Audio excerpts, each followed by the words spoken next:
नमस्कार, मैं हूं संध्या आंचल और आप देख रहे हैं तुरंत न्यूज। चलिए चलते हैं बड़ी खबरों की ओर। बड़ी खबरें sponsored by child progressive school Asnabad Jhumritalaiya Koderma. Jharkhand के अमन साहू गैंग के अपराधी सुनील मीना उर्फ मैंग सिंह को लेकर बड़ा अपडेट सामने आया है।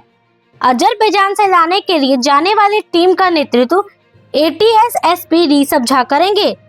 एटीएस एसपी के साथ 3 सदस्यीय टीम भी अजरबैजान जाएगी।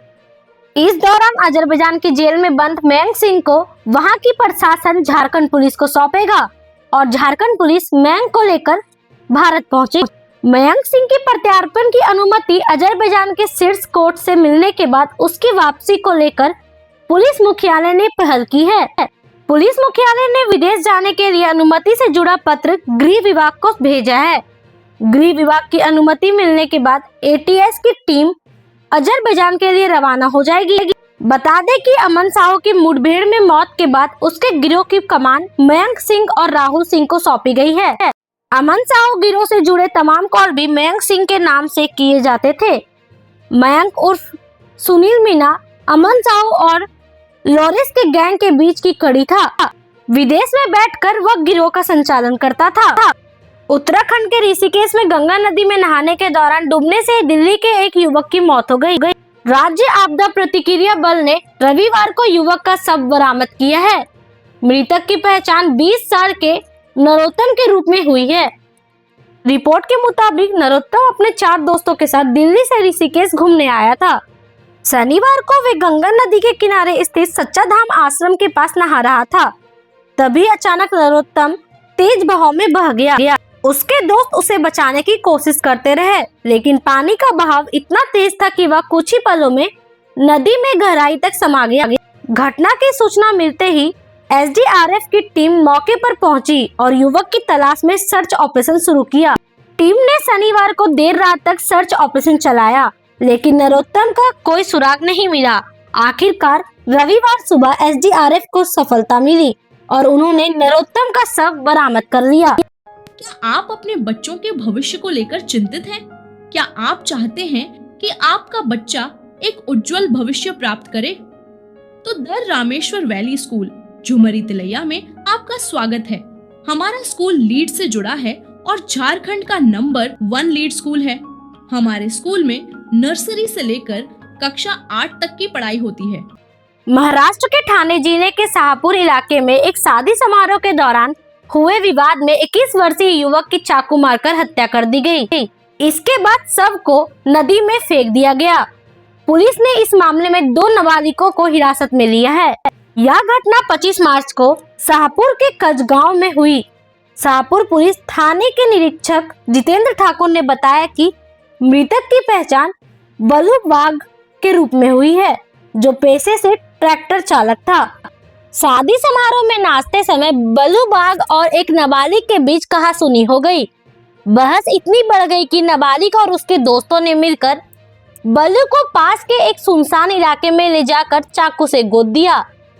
आयकर विभाग ने देश की सबसे बड़ी एयरलाइन कंपनी इंडिगो पर 944.20 करोड़ रुपए का जुर्माना लगाया है। कंपनी ने आयकर विभाग की इस कार्रवाई को गलत ठहराया है और कहा है कि वह इसे कानूनी चुनौती देंगे। इंडिगो की मूल company inter globe aviation limited ने रविवार को कहा कि उसे आकलन वर्ष 2021-22 के लिए आयकर विभाग से 944.20 करोड़ रुपए का जुर्माना का नोटिस मिला है। हालांकि गुरुग्राम स्थित कंपनी ने जुर्माने के आदेश को गलत बताया है और कहा है कि वह इसे कानूनी चुनौती देंगे।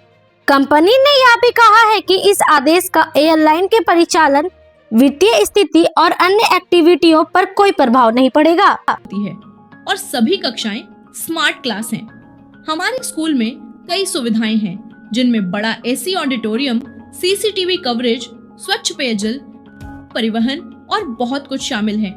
हमारे स्कूल में एक आधुनिक डिजिटल लाइब्रेरी भी है, जहां छात्रों को पढ़ाई के लिए सभी सुविधाएं मिलती हैं। हिमाचल प्रदेश के कुल्लू जिले के मणिकर्ण में एक भीषण भूस्खलन हुआ, जिसमें 6 लोगों की मौके पर मौत हो गई, जबकि 5 लोग घायल हो गए हैं। हादसा करीब 5 बजे हुआ है, जब गुरुद्वारे के सामने कई लोग सड़क किनारे बैठे हुए थे। भूस्खलन के दौरान पहाड़ी से भारी मात्रा में मलबा गिरा।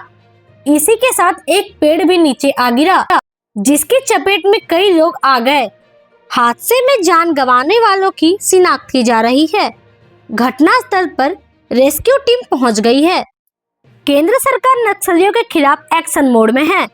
इसी बीच जानकारी आ रही है कि बीजापुर में रविवार को 50 नक्सलियों ने सरेंडर कर हिंसा का रास्ता छोड़ दिया है। ये जानकारी केंद्रीय गृह मंत्री ने दी है।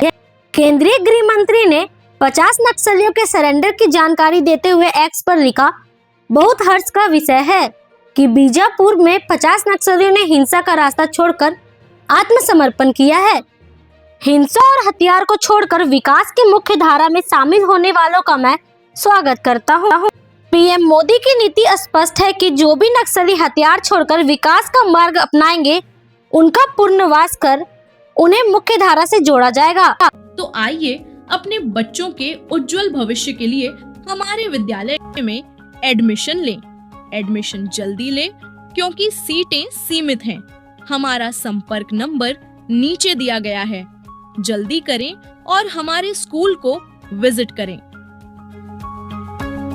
अभी के लिए इतना ही, फिर मिलेंगे बड़ी खबरों के साथ। तब तक के लिए नमस्कार।